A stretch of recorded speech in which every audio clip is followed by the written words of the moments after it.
एक दिन खलीफा हारून रशीद हज़रत सैयदना इमाम अबू यूसुफ रहमतुल्लाहि ताला अलैह को पूछन लगा, जो कि हज़रत सैयदना इमाम आज़म अबू हनीफा के शागिर्द ने। आप को पूछन लगा कि सानू जड़ा ना इमाम आज़म अबू हनीफा रहमतुल्लाहि ताला अलैह दे औसाफ बयान करो, खूबियाँ बयान करो।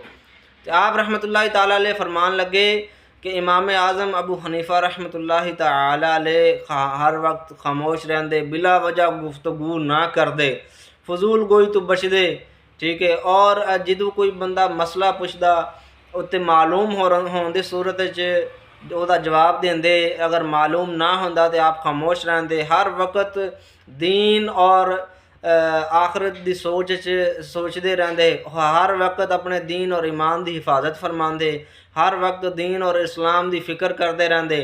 तो खलीफा हारून रशीद सुन के कहन लगा कि नेक लोगों के यही औसाफ होंदे ने। तो सानू भी चाहिए कि असी अपने बजुर्गों ने दीन के औसाफ जो ने उन्होंने सीरत पर अमल करिए, क्योंकि उन्होंने नबी अलैहिस्सलाम की सीरत पर अमल किया तो आला बन गए।